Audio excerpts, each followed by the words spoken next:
गेहूं, धान, नरमा और सरसों जैसी परंपरागत फसलों को छोड़ किसान अब ऐसी खेती की ओर आगे बढ़ रहे हैं जिसमें कम लागत के साथ अधिक मुनाफा तो मिलता ही है, साथ ही पानी की बचत कर समाज में अपना योगदान दे रहे हैं। फतेहाबाद के गांव धांगड़ निवासी धर्मवीर, जो कि लॉ ग्रेजुएट हैं, धर्मवीर ने ऐसी खेती पद्धति को अपनाया और अपने खेत में आड़ू का बाग लगाकर बागवानी शुरू की। फतेहाबाद में उनके बाग आड़ूओं की मिठास इतनी पसंद आ रही है कि लोगों को शिद्दत से फसल आने का इंतजार रहता है। इतना ही नहीं, धर्मवीर इस बाग में किसी प्रकार के रासायनिक खादों और उर्वरकों का इस्तेमाल भी नहीं करते हैं। धर्मवीर के इस बाग की चर्चा केवल फतेहाबाद या देश में ही नहीं बल्कि विदेशी लोग भी इनके बाग को देखने आ चुके हैं। 2016 में मैंने पौधे लगाए थे। उससे पहले हमारे यहाँ जमीन के मैं ठेके पे जमीन देता था। मैं तो बाहर बिजनेस करता था अपना पत्थर का। तो उस टाइम ठेके के रेट घटने शुरू हो गए। 2-3 साल लगातार फसलें हुई नहीं थी। तो उस वक्त ये सोचा कि पौधे लगा लें, थोड़ी वैल्यू एडिशन हो जाएगी। लेकिन बाद में जब पौधे लगाए तो दिक्कत आई, बीमारी आ गई, जड़ में पौधे खराब हो गए बहुत ज़्यादा। फिर बायो प्रोडक्ट्स की तरफ गया कि जो नेचुरल कंट्रोल है, एक फंगस थी, वो फंगस बोवेरिया बेसियाना और एक मेटारिजियम आती है, वो मैंने डाली तो उससे रिजल्ट मिले, उससे मेरे पौधे बच गए। उसके बाद मैंने ऑर्गेनिक की तरफ थोड़ा मन बनाया कि अभी ऑर्गेनिक करेंगे। अभी एक लेटेस्ट कंसेप्ट है रीजनरेटिव का, क्योंकि सीधी ऑर्गेनिक में पौधों का जो पोषण है वो पूरा नहीं दे सकते हम। इतनी कंपोस्ट मिलती नहीं है, ना इतने पशु है, वो महंगी पड़ती है। तो जो रीजनरेटिव फार्मिंग का नया कंसेप्ट है, उसमें सोयल में खाद्य वगैरह नहीं डालनी होती, वो सारी पत्तों के थ्रू ही भोजन देना होता है। और उसमें अभी सीख रहे हैं, बीमारियां भी नहीं आती। बीमारियों का जब आप किसी पौधे को या किसी भी जीव को पोषण पूरा दे देंगे तो वो फिर उसमें बीमारियां आती नहीं है। जो ट्रेडिशनल खेती है उससे हटकर आपने बाग लगाया है, आड़ू का बाग है ये, तो क्या आपको दिक्कतें आई थी और क्या आपको सरकार की तरफ से मदद मिली थी? सरकार की तरफ से पौधों में सब्सिडी मिली थी, ड्रिप लाइन बिछा रखी है, उसमें सब्सिडी मिली थी।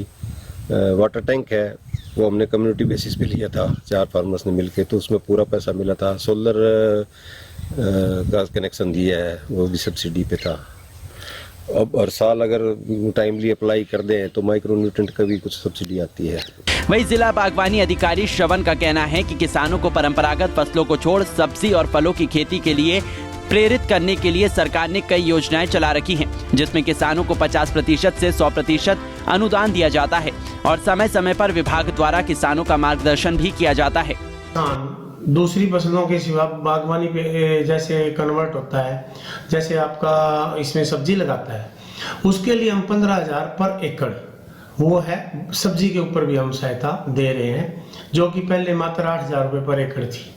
तो अब इस साल 15,000 सरकार ने वो कर दी है। लेकिन उसमें एक शर्त है कि वो इंटीग्रेटेड हाईटेक तरीके से जैसे प्रोग्रेसिव फार्मर करते हैं उस तरह से हो तभी सब्सिडी है। नॉर्मल यदि वो कास्ट करता है तो उस पर मतलब सब्जी के अंदर सब्सिडी नहीं है। जो एग्जिस्टिंग बाग हैं उनके लिए भी कोई योजना है? हाँ, यदि कोई बाग एग्जिस्टिंग है, जैसे आपका किन्नू का है या अमरूद का है या कोई आड़ू का है, यदि वो ट्रेनिंग प्रूनिंग उसके अंदर करता है तो 4 साल के बाद में जब फ्रूटिंग पे आ जाता है और उसके वो कैनोपी मैनेजमेंट है, उसका कोई प्लांट्स मर गया है या कोई ऐसी दिक्कत है, तो उसमें हम 8,000 रुपये पर एकड़ की उसको कैनोपी मैनेजमेंट के लिए हम सहायता है, वो पुराने जो बाग एग्जिस्टिंग है उनको सहायता दे रहे हैं। सिर्फ इतना ही धर्मवीर ने बताया कि अब वे केवल आड़ू की बागवानी तक सीमित नहीं है, बल्कि बाग में उन फसलों को लाने का प्रयास कर रहे हैं जो इन पौधों के नीचे कम पानी में आराम से मिल सके। उन्होंने बताया कि उन्होंने इस बार ट्रायल के तौर पर अपने इस बाग में हल्दी भी लगाई है। अगर उनका ये प्रयोग सफल होता है तो वे एक साथ 2 फसलें और वो ऑर्गेनिक तरीके से ले सकेंगे, जिससे उनका मुनाफा डबल हो जाएगा। फतेहाबाद से रमेश कुमार, पंजाब केसरी टीवी। हमसे जुड़े रहने के लिए हमारे YouTube चैनल को सब्सक्राइब करें और नई वीडियो की नोटिफिकेशन के लिए बेल आइकॉन को दबाएं। अगर आप ये वीडियो Facebook पर देख रहे हैं तो लाइक जरूर करें और ज्यादा से ज्यादा शेयर करें। धन्यवाद।